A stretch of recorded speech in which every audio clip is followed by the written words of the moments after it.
Assalamualaikum warahmatullahi wabarakatuh.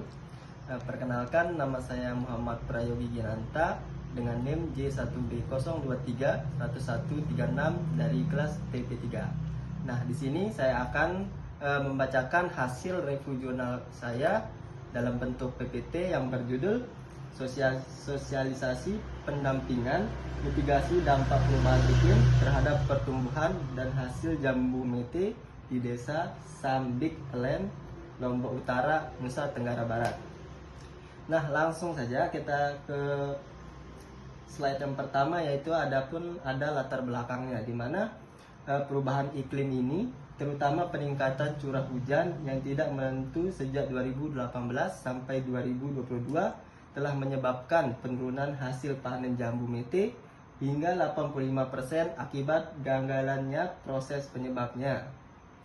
Nah, di sini ada metodologi yang saya dapatkan di review jurnal ini, yaitu metode yang digunakan ialah tutorial dan pendekatan partisipatif melibatkan petani secara langsung dalam penerapan tindakan agronomi seperti pemangkasan, pemupukan organik, dan sistem tanam alai cropping. Nah, metode ini juga dinilai efektif karena yang pertama, meningkatkan partisipasi dan antusiasme petani, dan yang kedua, menggunakan contoh konkret, yaitu adanya video praktik lapangan untuk memudahkan pemahaman, dan yang ketiga, evaluasi dilakukan secara kuantitatif, yaitu analisis pertumbuhan tanaman, hasil panen, dan status kesuburan dari tanah, dan yang terakhir yaitu kualitatif atau bisa disebut dengan kuesioner pemahaman petani. Nah, slide yang selanjutnya yaitu ada hasil dan pembahasan. Nah, di sini hasil dan pembahasannya ada 4, yaitu yang pertama, peningkatan produktivitas, di mana hasil panen jambu mete ini meningkat dari 0,78 kg per pohon menjadi 2,42 kg per pohon setelah penerapan tindakan agronomi. Dan yang kedua, perbaikan kesuburan tanah, di mana kandungan bahan organik tanah ini naik dari 3,42% menjadi 8,10%, dan populasi cacing tanah, yaitu indikator kesehatan tanah, meningkat signifikan.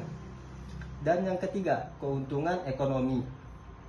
Analisis ekonomi menunjukkan BC sampai ratio kurang lebih 3 untuk tanaman jagung, kacang tanah, dan kacang hijau, mengindikasikan keuntungan yang tinggi.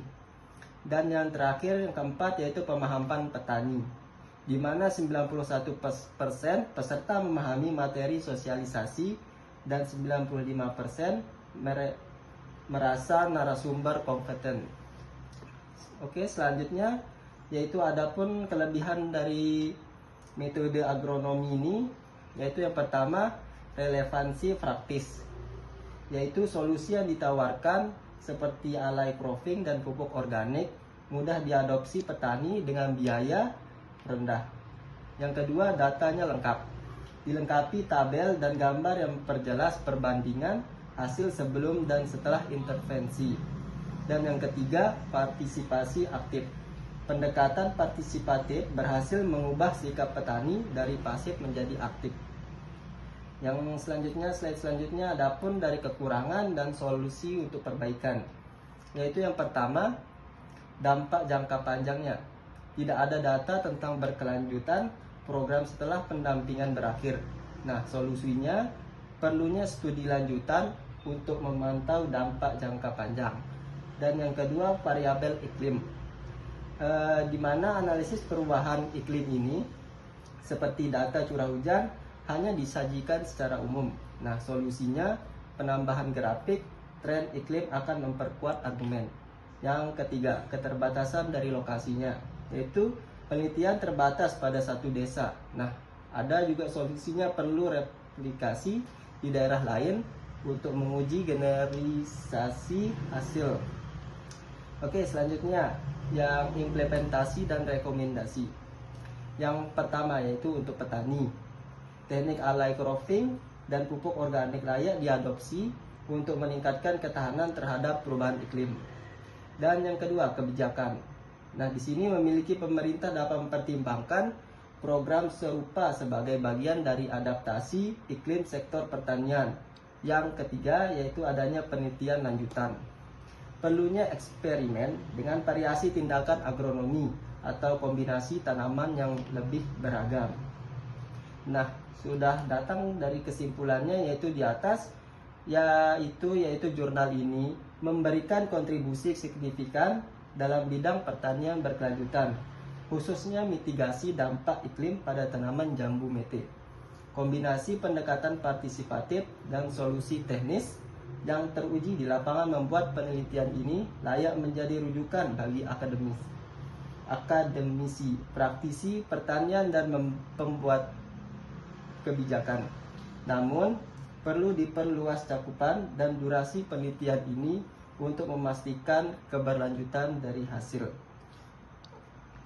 Oke, sekian dari video dari saya, hasil jurnal saya. Terima kasih.